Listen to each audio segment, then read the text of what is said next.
hapon, Pilipinas at buong mundo. Naitay, kapuso, pahiram po ng 20 minutes ng inyong hapon. Ako po si Boy and welcome to Fast Talk with Boy Abunda.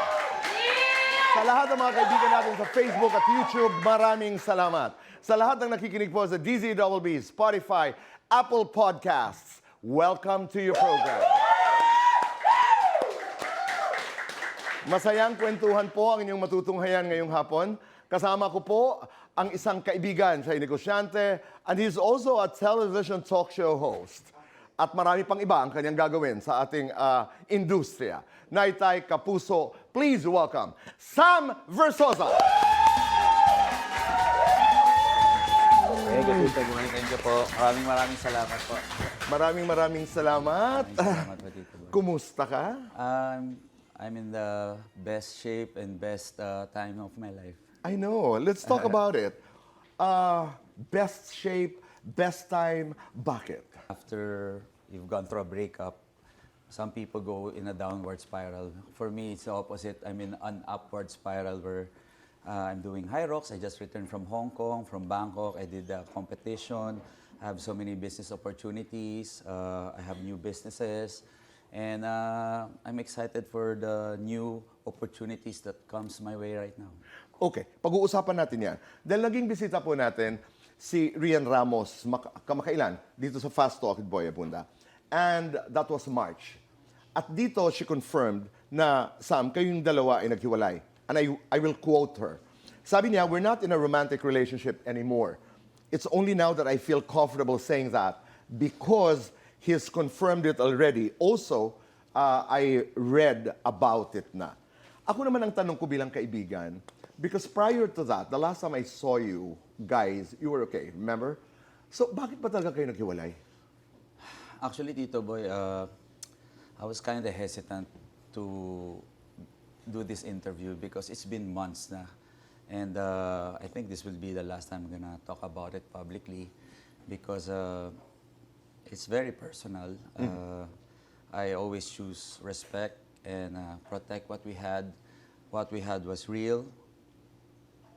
Sobrang minahal ko si Rian. I think, and I felt those were one of the happiest days of my life. And that's why I'm so grateful that naging part ako ng buhay niya and ako rin sa kanya. But sometimes, even two people care about each other, I don't know, life brings you in different directions as may mga nangyayari bagay na hindi mo kontrolado, na we both felt that it's best for us to move forward separately. But sabi ko nga, Tito Boy, I have no anger. I just wish her all the peace, happiness, and genuine success. Sabi ko nga, Tito Boy, gusto ko lang maalala is puro beautiful and happy memories namin together. I totally respect that. And thank you for doing this interview. And thank you for saying that maaring ito ay isa sa mga huling pagkakataon na pag-uusapan natin ito.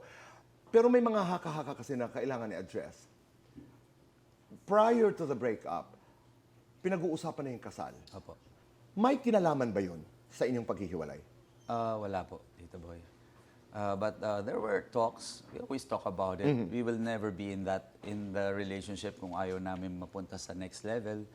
Ayaw naman namin magsayang ng oras. And at that time, we really thought that, yun na, we were meant for each other. So, Hanggang saan kayo umabot sa pagpaplano ng kasal? ako, Tito Boy, hanggang ano eh, Hanggang doon na? hanggang dulo po, hanggang dulo. Oo, and even beyond, I think, Yes, hanggang dulo. you know, the ceremony. Yes po. Okay. Dumaan ang eleksyon. Meron din mga speculations na may kinalaman ang eleksyon. So, ang aking tanong, may kinalaman bang eleksyon sa inyong paghihiwalay? Again, Tito Boy, wala po kasi matagal na pong natapos yung election eh, before we separated. And also, I don't wanna connect the politics or yung kasal or whatever to what happened. Because yung election, Tito Boy, nandun si Rian during my hardest battle, kumbaga sa buhay ko. And I'm so grateful for that. I don't know if you remember last time when you did an interview sa akin, sabi ko sa iyo, there's a quote that I always remember that you never really live until you've done something to someone who can never repay you.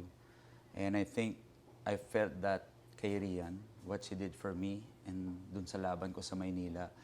I felt the genuine love, care. She fought with me. She believed in me. She believed in what I'm fighting for. And when you have that person, dun sa pinakamahirap na laban mo sa buhay, you never forget about that. Okay, lovely quote. Pero ang boses na yun, when you said that to me now, were you saying na yun ang ibinigay ni Rian sa'yo? You wouldn't live until you give something that the other person cannot give you in return? Or was that Sam to Rian? Isa po yun sa tingin kong nagawa niya sa akin. Kasi si Rian is Correct. ayaw niya ng politika, Tito Boy. Alam mo ba, una namin muntik na paghiwalayan. Actually, naghiwalay kami. Because I ran for Congress. Ayaw niya. That's the only reason. Ayaw ko magkaroon ng jowang politiko. Ayaw ko magkaroon ng partner na nasa politics because of all the, the negativity and mga alam mo yun, corruption issues, Iba ang etc. problema. Ayaw niya. Oo. That's why yun yung una na break up namin on our first year. So But, Sam, ang you know, sinasabi mo, when you ran for Congress, naalala ko yun, she didn't go sa mga kampanya mo, hindi Wala, siya Tito entablado. Boy. And Sinabi also- niya sa'yo na klaro, ayoko. ayaw niya. So actually, dito I couldn't even post kasi pag-aaway namin. We couldn't talk about it. I couldn't post sa phone or sa social media for you to vote for me. Kasi nga ayoko ng pag-awayan eh. Pero for some reason, nanalo pa rin kami and that's what happens. At naghiwalay kayo dahil doon, ng panandalian. Madalian because I think after some time, Rian saw what I was doing. Okay. All the philanthropy, all the help, lahat ng tumatakbo sa akin sa tulong, lahat ng binibigyan ko ng negosyo, lahat ng taong maasa sa akin. And you're with the person, nakikita mo every day, you cannot fake it, Tito Boy. Siguro mafe-fake mo isang araw, dalawang araw. But when you're with the person every day, you will see what truly is in your heart. 4 years together. Ano yung mga leksyon na baon mo ngayon? Not all relationships are perfect. Love is not enough. There's trust, loyalty, respect, peace of mind, and that's what matters. And ito rin lagi ko sinasabi, Tito Boy, the greatest value in life, in love, in relationship is not what you get, but who you become in the process. And I became a better person because of her. Love is not enough. Love is not enough. Ano pa dapat ang dagdag para magkatuluyan? Trust, number one. Respect. Kailangan, aside from pagmamahal, may pagtitiwala, may respeto. Tito Boy, Okay. and every man wants respect. Nawala yun. Kaya siguro kami nag-break dito, Boy, kasi may mga bagay na nawala. Oo. And that's what I've learned. Kasi kung hindi kumpleto, ika nga, yung ingredients na ito para ang relasyon na ipagpatuloy. Oh, I'm not gonna go there, Sam. Pero yun nga, yung may mga nawala. Marami po. Opo. Marami. po. Along the way. I don't know nga kasi things happen very abruptly, Tito Boy. It's like 100 to 0 real quick. Oo. Pero ang estado ng inyong relasyon ngayon, kumusta kayo? Are you friends? Do you talk to each other? Hindi po. Okay. Oo. When was the last time you saw her? Last year? I think January pa, Tito. Yung last time na nagkita kami. You hindi don't na kami talk to each other dahil walang pagkakataon o dahil galit kayo sa isa't isa? Wala namang maayos na breakup, Tito Boy. So Wala. medyo magulo. And I think we needed time or space para mag-heal also. And for both of us to have our peace of mind siguro, Tito Boy. Kasi mahirapan ka mag-move on or move forward. Tapos makikita mo yung tao, di ba? Mamimiss mo. So I think it's what's best for both of us. Sabi mo nga wala kang regrets. But merong hope sa puso na sana'y kahit man lamang maging magkaibigan. Siguro time will tell na lang, Tito Boy. Correct. Oo. I totally get that. You are associated with a lot of artists, a lot of actors, a lot of actresses. Dahil nga na rin sa iyong negosyo, dahil kami mga kaibigan ninyo, ni RS, bakit hindi ka nag-artista, Sam? Una po, hindi ko po pangarap maging artista kasi dati yung pangarap po maging basketball player. Pagkatapos nun, nung feeling ko hindi ako magiging basketball player, kailangan kong umasenso para mapaunlad yung pamilya ko. Kasi naalala ko, Tito Boy, I was just helping eh. I was just helping sa mga television shows, I was helping sa PGH, I was helping sa mga charity balls. Tapos, nung one time, I was just an audience sa isang show, variety show dito sa GMA, yung Wawawin kay Kuya Will. Nasa audience ako, tinawag lang ako ni Kuya Will. Sabi niya, halika rito, mag-host ka nga. Ganun lang. Alam mo naman si Kuya Will ginawa niya ako on the spot host. And after that, I became his co-host for how many years? You enjoyed it? Yeah, Tito Boy. Kasi it's not just a show We've been helping people, tapos we were changing people's lives. Tapos along the way, I've met the GMA bosses, Ma'am Annette, Ma'am Joy. Then they finally gave me my own show, public service show, which is yung Dear SB, which ran for 2 years dito sa GMA. I'm so grateful for them. Thank you so much po, Ma'am. Natigil lang kasi tumakbo ako ng pagka-mayor po sa Maynila. And so yun, wala po sa plano, but things happen for a reason. Pero ngayon, may mga pangalan ng mga babae na medyo nalilink sa'yo. Let's start with Kailin Alcantara. Is there anything? Wala po, Tito Boy. Are you friends? Yes, we Do you are know friends. each other? Of course, Tito Have Boy. you gone out on dates? No, Tito Boy. You know, Manila is so small. There's certain events. May picture lang dyan, social media, they will speculate, chismis. Kaya it's very unfair for them. Kaya ako, when I saw Kailin, after yung nakita ko yung mga social media posts, mga fake news, sabi ko, I'm sorry, Kaya. Sabi niya, di wala yun. Pero sabi ko nga, it's very unfair for them. Mabuting tao si Kailin and it's very unfair for her. And May boyfriend ba si Kailin? And for kung sino man ang dinedate niya, it's very unfair. So sabi ko, I'm really sorry. But kaya nga mahirap, Tito Boy, kasi kahit sinong kasama mo, may picture man, makatabi mo, Tama. mag-speculate na. But kaibigan ko lang si Kai and that's the truth. And it is important to say that. Kasi nga, hindi natin alam, di ba? May, I mean, tama ka. I mean, this is a very small city. Okay, ang pangalawang pangalan ay ang napakagandang, kasing ganda ni Kailin, Faith Da Silva. Saan ba ito nang gagaling? I'm sure this is not the first time you're hearing this, di ba? May mga lumabas din sa internet dito. Kasi nga, may mga pictures na naman. But we are just friends talaga. No showbiz. Hindi to showbiz, pero kaibigan lang I mean, I respect her. And if anything, Tito Boy, magka-girlfriend if I'm dating, people will know. Yeah, magkaibigan lang Oh, talaga. I've known her since more than 5 years ago Oo. Recently lang kami nagkita sa isang event, tapos nagkakwentuhan kami ulit. Actually, may pagka-mentor pa nga dating kasi sabi niya, "Uy, Sam, alam mo ba yung tinuro mo sa akin 5 years ago about manifesting, how you pray dun sa drink mo. Every morning, I did that, and now it all happened Na-apply to me." niya. It all happened to her Oh, na. wow. Oo, kaya nga sabi ko, I'm so proud of you. Sam, ito'y masela na paksa, ika nga, ng ating pag-uusapan. Only tell me what you can and what you want to share. Hindi lingid sa kaalaman ng publiko that Rian is in the middle of a case. Okay? Na sinampa ng kanyang former driver na ang pangalan ngayon ay si alias Totoy. Ang gusto namin malaman, nasaan ka sa isyong ito? It all happened. Wala na po kami ni Rian Tito Boy. Okay. So, wala talagang first-hand information regarding that case. And mahirap magdagdag ng kahit ano. When wala naman ako doon and tapos na po kami. May kinalaman ba ang kasong ito sa inyong paghihiwalay? Wala. Wala. Parang klaro. Alam Wala ko you po, said wala. na nangyari ito pagkatapos Wala nilang po. dalawa. Tapos na po lahat. Okay. nangyari. Kasi may mga aligasyon na para lang malinis natin. Sige Sam. ba? May mga aligasyon tungkol sa iyo'y alleged involvement dito sa kasong ito. May mga nagsasabing kasama ka raw doon sa ilang mga photos na nasa loob ng angpaw. So this is your chance to say your piece. Wala po ako doon. Tito Boy. Wala. Wala po dito. Oo.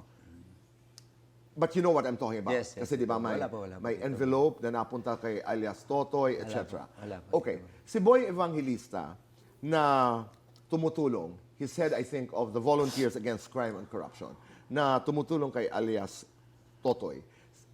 In an interview, allegedly, di umano'y sinabi si Rian ay galit sa kanyang former driver na si alias Totoy, dahil si alias Totoy daw ay may ugnayan pa rin sa iyo at siya ang nagsasabi kung ano ang mga kaganapan na nangyayari sa kanya. I mean, correct me if I'm wrong. I know, have you heard about this? What is your side of the story? I don't know if what's the right thing to do right now kasi Tito Boy, it's already an ongoing case. Okay. So it's being handled by the people involved and the right authorities. So parang hirap na magdagdag ng kahit anong noise or kahit ano pang magpo-fuel dun sa kaso. Okay. Especially, I told you, Tito Boy, wala ako doon, hindi ko alam yung mga nangyayari. Of course, before na-meet ko yan kasi kasama namin yan. He was the driver of Rian for how many years too. I met him and nakilala ko yan, natulungan ko rin Pero siya. wala talaga kayong, kami. natulungan mo. Pero wala kayong ugnayan. Wala He's naman. not super close to you. I mean, Ugnayan, Tito Boy, we have text before. We text before because pag driver ni Rian, Hindi, tinatawag but ko nothing pa to talaga. do But not with- because of nothing to the, do not, with the not, case. not the oo. case. Hindi not siya the- nag-feed ng mga information Wala na po, sa iyo. Because ang sinasabi mo ngayon, you're not a person of interest dito sa kasong ito. You're totally out of this. Ibahin naman natin ang tono at ang Tito vibe Boy, ng oo. pag-uusap na ito.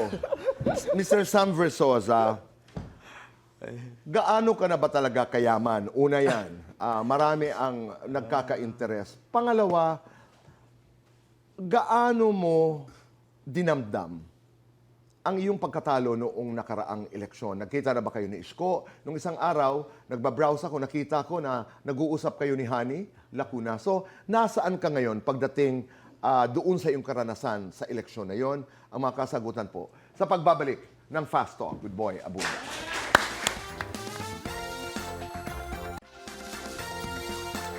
Kami nagbabalik po dito sa Fast Talk with Boy Abunda. Kasama pa rin po natin Sam Versosa. Para naman gumaan-gaan ng konti ang ating pag-uusap, papagaan muna. let's do Fast Talk. Fast talk na agad. Okay, fast talk na agad. Okay. Sam o Ham? Sam Isko, Honey? is honey. Is Guwapo, matalino? matalino. Face card, sex appeal? Sex appeal. Mayaman, sobrang yaman? Sobrang yaman. Peace, power? Peace. Love or money? Love. Old friend, new circles? New circles. Real life, public image? Real life. Most beautiful Pinay actress? Rian Ramos. May pinagselosang artista? Guilty or not guilty? Guilty. Guilty or not guilty? May nakaalita na artista?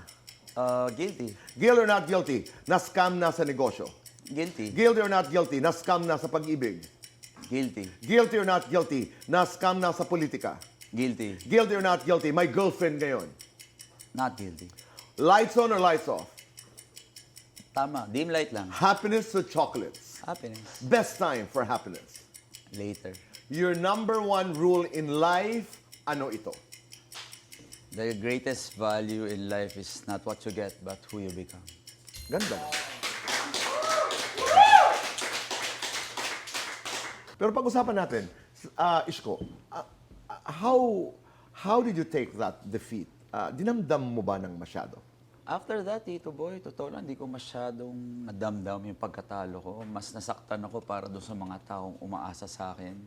Nung nakita ko yung mga taong nagiiyakan, the people that believe in me, mas doon ako naapektuhan. Pero sa akin, Tito Boy, sabi ko nga, ano ba naman yung nawala sa akin? I'm still young, I can do a lot of things, more. And napakahirap maging mayor, Tito Boy. 897 barangay sa Maynila. And I think Mayor Isko is doing a great job right now. So sometimes it's not what you get nga, it's who you become. I became a better person. And Okay. if I didn't win, sometimes it's redirection, sometimes it's a blessing. Now I can do other things. Ang dami mong pwedeng Ang dami gawin. dito. Pero looking back, connecting the dots now, Sam, palagay mo bakit ka natalo? Siguro, baguhan lang tayo, Tito Boy. Mga kalaban natin are veterans. They were there for more than 20 years. Mga family of politicians. I'm a newbie. I came from nothing. I was independent. Wala akong partido. Walang sumuporta sa akin. Tao lang. Wala akong slate. Okay. Maraming kulang, Tito Boy. Resources. And I did things ethically pa. And when you do things ethically, sometimes, mahirapan ka talagang manalo. Kayo ba ni Isko ay magkaibigan ngayon? Actually, Tito Boy, we've met a lot of times sa mga awardings. Pares kami na awardan, Public events. public events, tapos we've opened some yung mga schools ng pandemic, tapos tumulong kami sa mahihirap. No, but after the elections, After the election, wala pa kami pagkikita kasi nga sobrang busy ng mayor ng Okay. Maynila, Tito Boy. So many problems to attend to, so I don't know kung makaka-attend pa siya ng mga events kung saan kami nagkikita before. okay. I saw you talking with Hani Lacuna. What was that?